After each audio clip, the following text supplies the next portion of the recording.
Yeah, so we will go to the second talk of this session. This is by Ramesh Chandrasal. It's a long title. Finite element analysis of the constrained Dirichlet boundary problem, control problem, governed by the diffusion equation.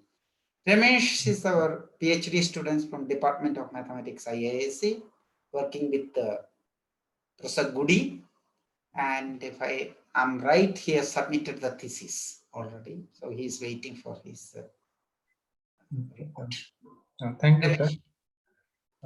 So I'll talk on finite element analysis of the constraint Dirichlet boundary control problem governed by diffusion equation. Oh, the screen is not going now.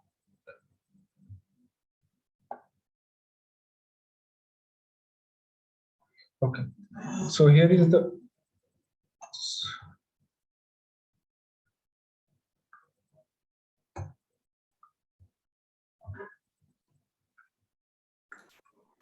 sorry. One pause. Just basically the scrolling is not working. Okay. Okay, fine. So here is the outline of my talk. So first I'll give a brief introduction to the Dirichlet boundary control problem. Then I will discuss about the finite element analysis of constraint Dirichlet boundary control problem, and give some conclusions and references. So first, let us understand what is a Dirichlet boundary control problem. The Dirichlet boundary control problem is to find a control which acting on the boundary of a domain omega, such that the state corresponding to this control Q is very close to the desired state. So next I will give a mathematical formulation. I'll discuss about mathematical formulation of a Dirichlet boundary control problem, how it looks mathematically. So we need to find a control and a state such that which minimizes this cost function Lj subject to this PD. As you can see, this in this PD, the control acting only on the boundary. That's why it is called a Dirichlet boundary control problem. And the cost functional is defined by this, which is the standard quadratic cost functional. And the control is chosen from the space Q, which will be specified later. And also it depends on the approach by which we are solving this problem. And UAD is our desired state. So there are several approaches has been proposed to solve a Dirichlet boundary control problem numerically. So I will discuss only a few of them. Basically, I will discuss only two of them popular approach. One of the approach is this, which is proposed by the Casas and Raymond by choosing the control from the L2 gamma space. As you can see, if we choose the control from the L2 gamma, then the state will be only having H half omega regularity. So the solution will not even in H1 space. So we cannot talk about the standard weak formulation of this PD. So we need to consider a ultra weak formulation of this PD, which is also known as the method of transposition, by introducing some dual problem. So one of the disadvantages of this method is that it needs some higher regularity of the dual solution, but in general, the regularity of the dual problem is very limited. Another disadvantage of this method is that if you use this L2 gamma control, it induces some layers in the state variable at the corners of the domain. We will show this thing, how this layers appears numerically in some upcoming slides. So another approach is proposed by the Steinbach in 2014 by choosing the control from the energy space H half gamma. So let's discuss a little bit about this approach, how it works. So for a given P in H half, I can find the unique harmonic extension in P, which is in H1, such that UP satisfying this one. And also by the norm equivalence, we have this, that is the H half norm, H half gamma norm of P is equivalent to the H1 norm of UP. So if we apply the Green's formula here, then we arrive at this. And this equivalence, non-equivalence motivates to define this quantity as the H half norm. So by introducing the Stekel-Poincare operator, which is basically Neumann Dirichlet to Neumann map defined by this, for a P belongs to H half, it is defined as the del U del N of UP. Then we can write this definition. We can rewrite this definition by using this Stekel-Poincare operator, which is this. So this motivates to to introduce a new cost functional by using this Stekel-Poincare operator is this. But the disadvantage of this method is that if we solve this problem, cost control problem with this cost functional in the discrete optimality system, we see that along with the PD, adjoint PD, and first order necessary condition, we will see that we need to solve an extra Poisson problem for each discrete control. So which is of course numerically very expensive. So this motivates to find a proper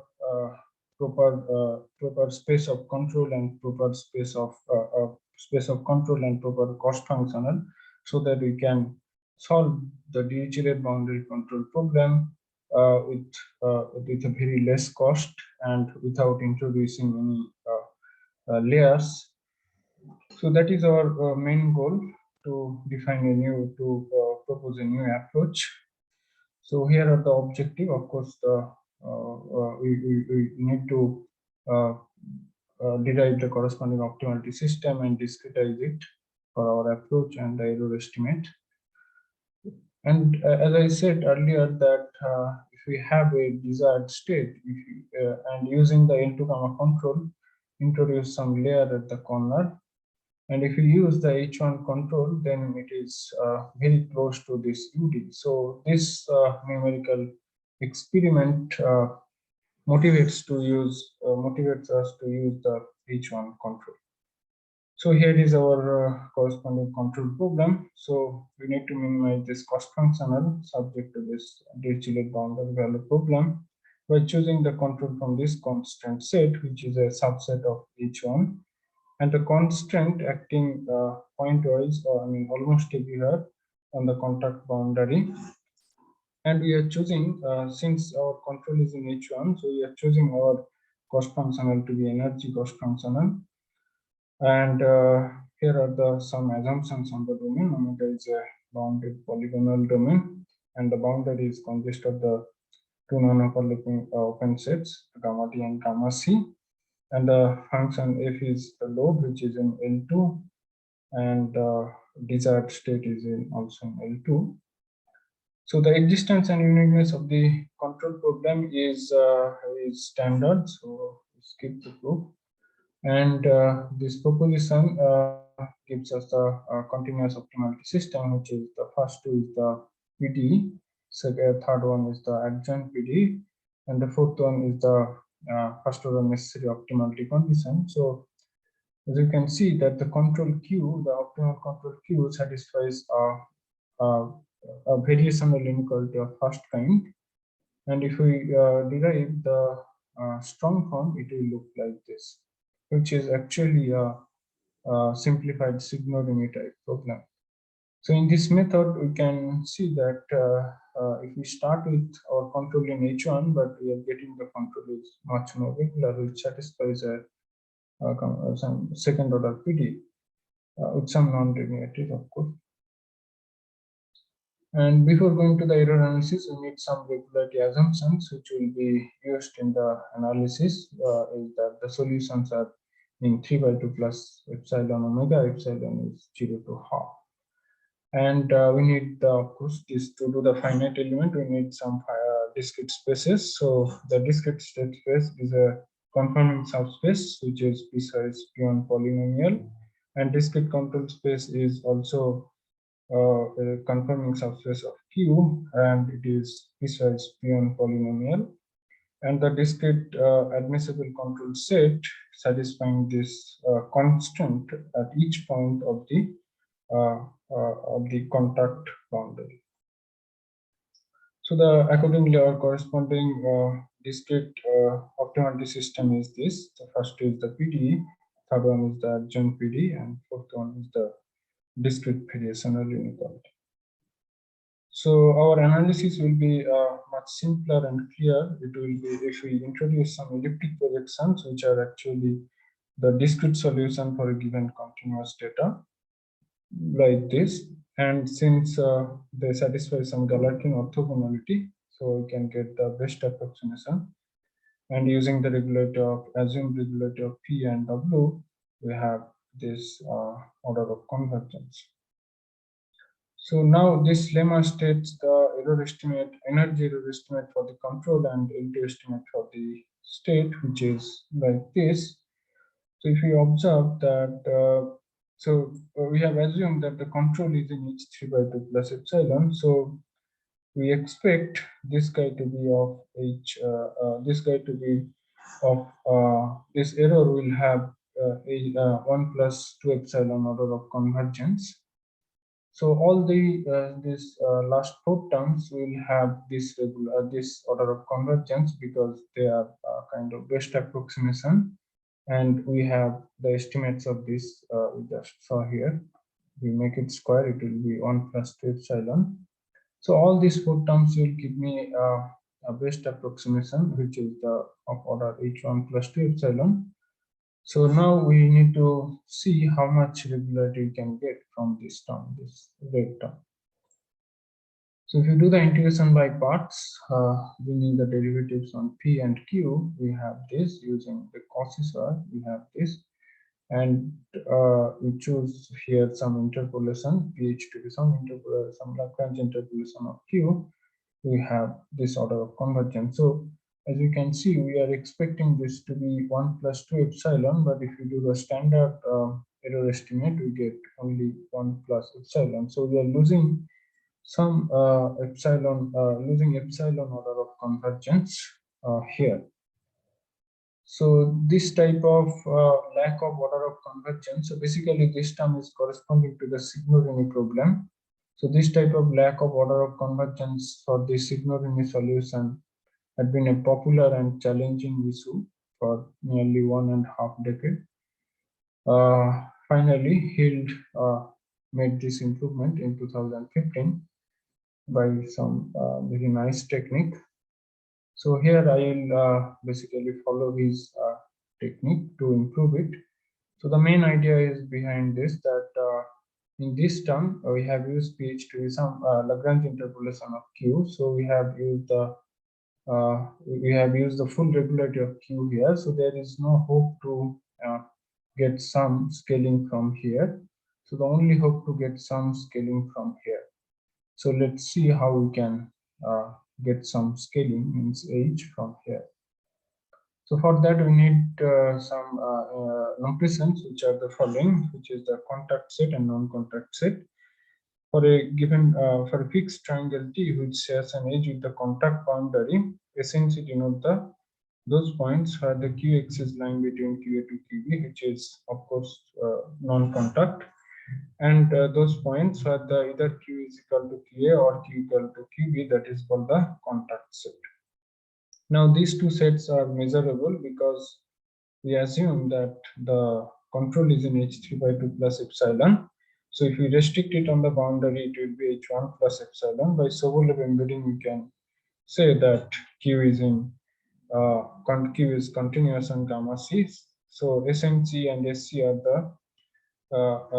the inverse images of Borel sets to a continuous function Q. So they will be measurable. We denote the mod SC and mod SNC are the measure of those two sets. So this lemma shows basically some scaling of the sigma n, which we are expecting here. Our aim is to extract some scaling from here. So this lemma shows that at least we can gives a hope to get some scaling from here. So the proof is simple, and using the standard integral calculus technique. So I skip the proof here. So now we need to estimate this term, right? We need to improve the order of convergence for this term, which we are talking about here. So it is this. So so doing the integration by parts and denote this term by the sigma in, it looks like this, and we can choose our pH to be the Lagrange interpolation of Q. Now we can split this integral to the on the edges of the boundary, which looks like this. So we need to estimate each of this integral we need to estimate this integral on each of the edges on the boundary. So let T be a fixed triangle and H be the length of this edge T intersection gamma C. As we can see that we have defined, we have an edge, and we split that edge into the two parts. One is the contact part, another one is the non-contact part. So the measure of SC and measure of SNC will be the whole length of that edge. So this is a sum of two non-negative numbers. So there are two possibilities.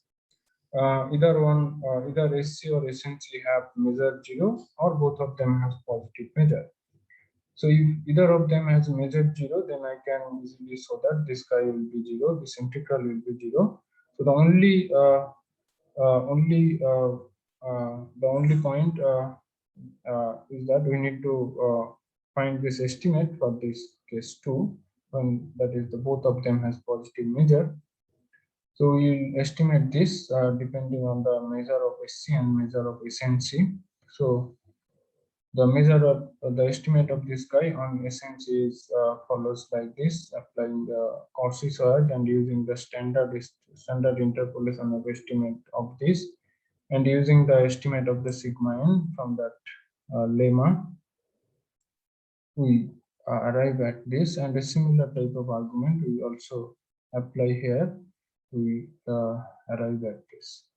So now the sum of the measure of the SC and SNC is HE, and both of them are positive.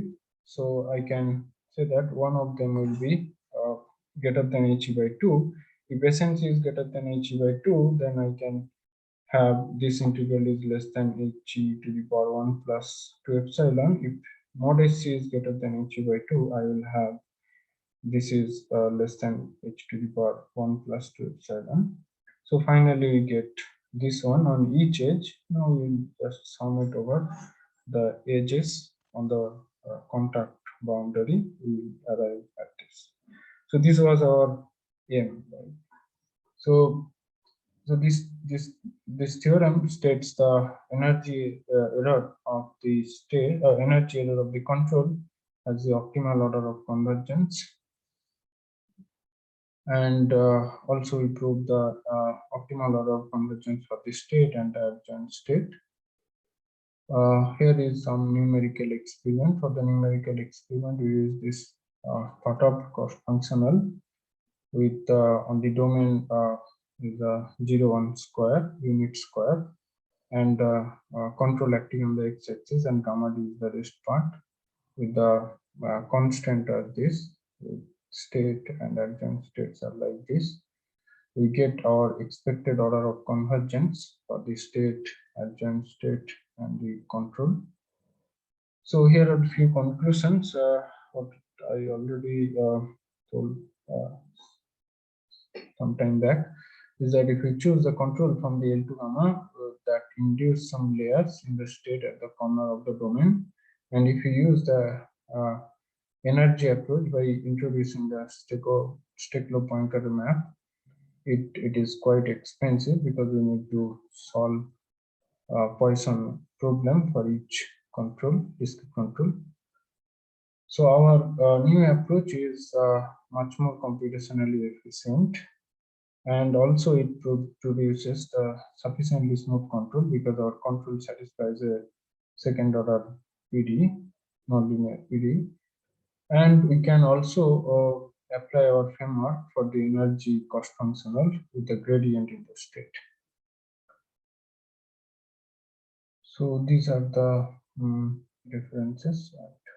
Thank you for your attention. I think I finished early.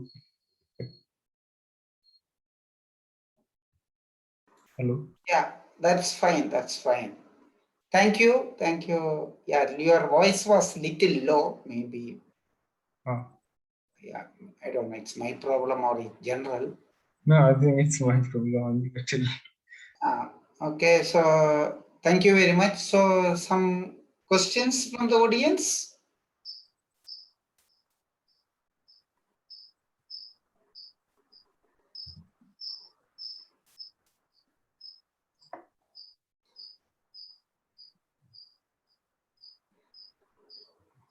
Yeah, I don't think there are numerical experts maybe. So thank you, Ramesh, for the nice talk and all the best wishes for you, your Thank you, sir. completion of your PhD. Back to the owner of the program.